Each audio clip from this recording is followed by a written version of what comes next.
Today I'm sharing with you our gentle Charlotte Mason homeschool plans, what we are focusing on, what we're not so much focusing on, and what we plan to be doing for the next school year.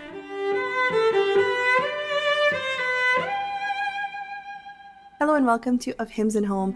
I'm Nevis. I'm a mother to 3 children and I homeschool them. It's been now 3 years that we've been doing our home education journey, and so that's what I talk about on this channel.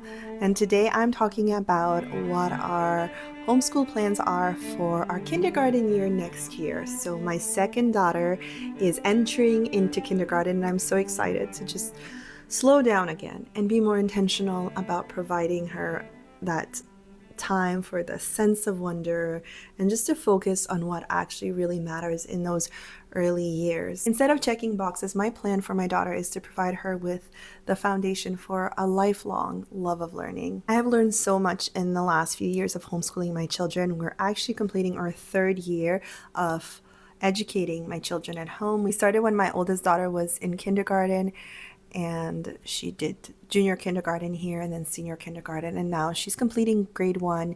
And so this was our first year of formal education, but using the Charlotte Mason philosophy we have been doing for the past 3 years. And something that really stuck out to me over the last years of just motherhood and home educating my children is that just because a child can do something or is capable of doing something doesn't mean that that's where his time should go. I've seen this past year how easy it is to become rigid in our home education, and quite frankly, I'm going in this next school year with a different focus. I'm leaning into a more slower, a more intentional approach, which is exactly what I did with my first daughter in the kindergarten years. And I just realized that my video never recorded for the rest of the time because my camera was full. So we're going to try to do this as a voiceover.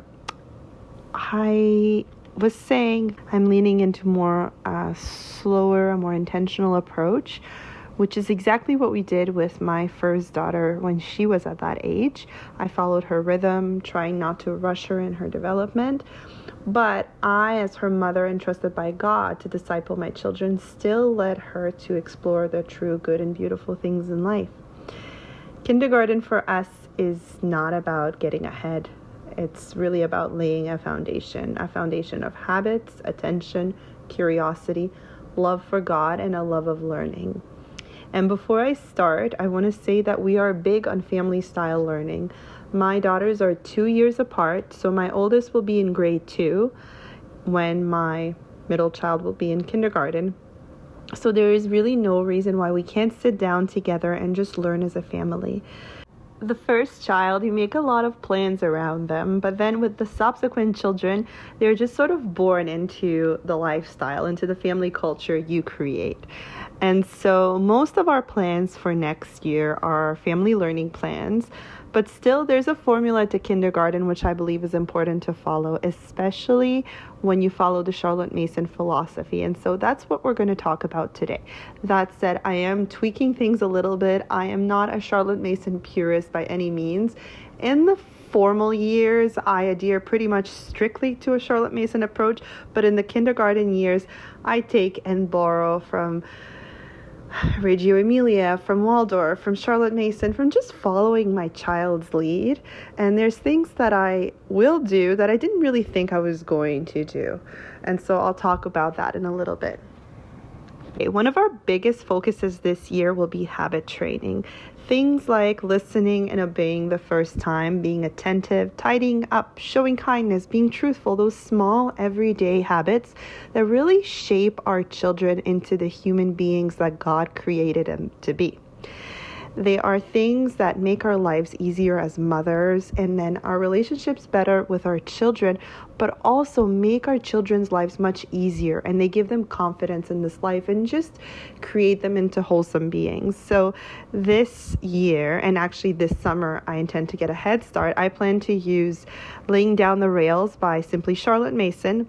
I've had it sitting on my shelf for a good 9 months, possibly longer now. And this is what we're going to be doing. Most of us have heard the Charlotte Mason quote 100 times when she says, "The mother who takes pains to endow her children with good habits secures for herself smooth and easy days, while the one who lets their habits take care of themselves has a weary life of endless friction with her children. And I've slowly been going through the parent book. And every time there's a power struggle, disobedience, every time I react harshly and impatiently, or I'm at a loss in what to do, I'm reminded that I really need to implement this book.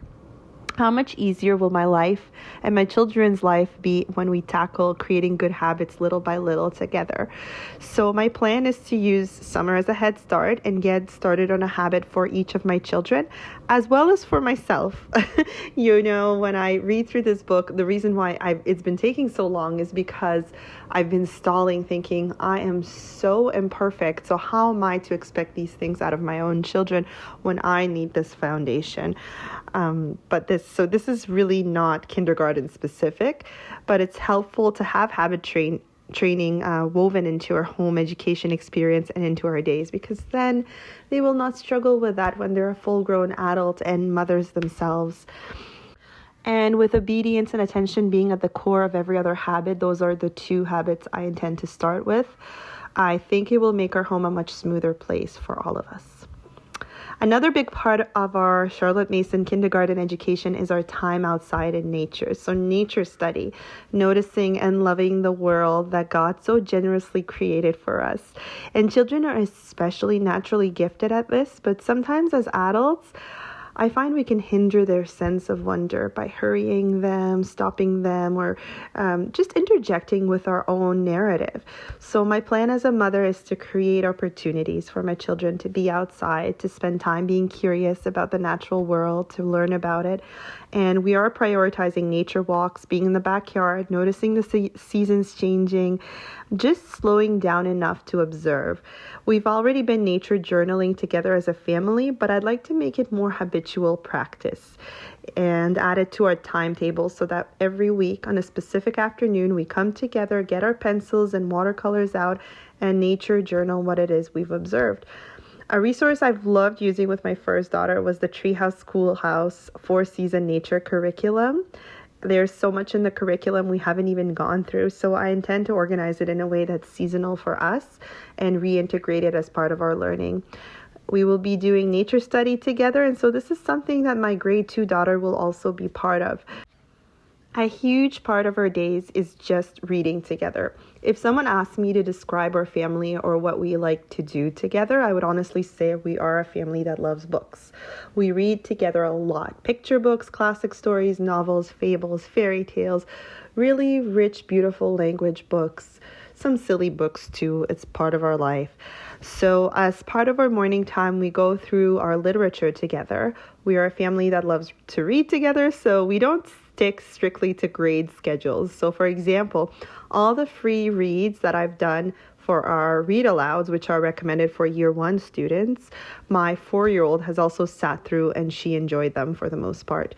And so she's always welcome to sit through our history and geography readings and lessons, through myths and fables.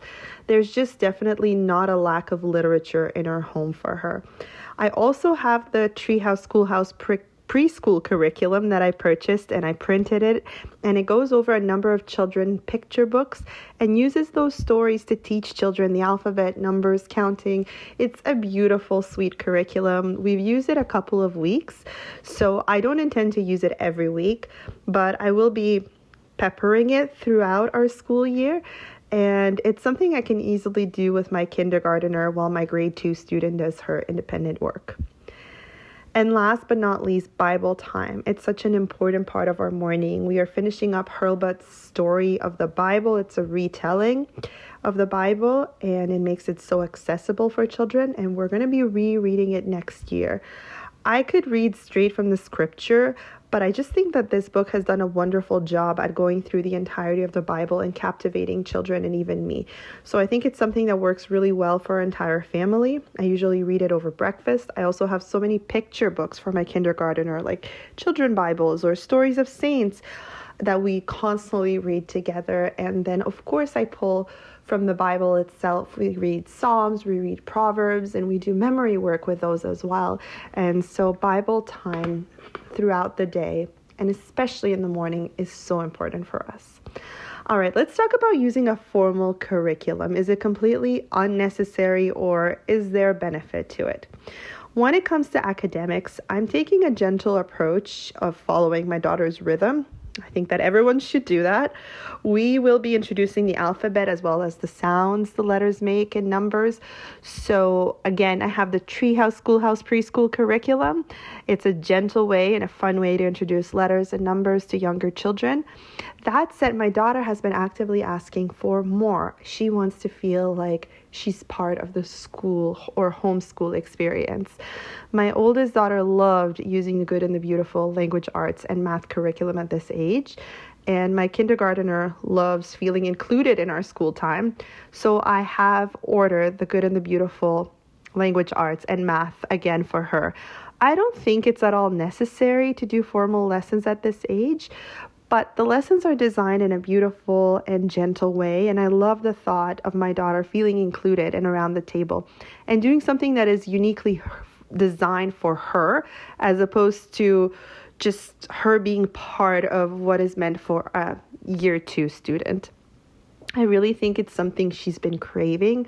It's going to take us 20 minutes at most, and then she can go on about her day. I also taught my first daughter to read early, and I personally think there's so much benefit to early literacy.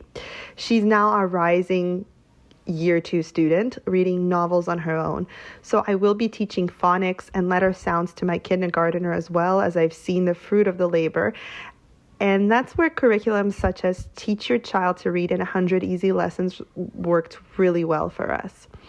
With all that said, one thing I'm really trying to protect this year is play. Imaginative play, outdoor play, unstructured time. Those things are not separate from learning. They are learning at this age. Kindergarten is such a short season, and I really want to help her preserve that sense of wonder and childhood as much as possible.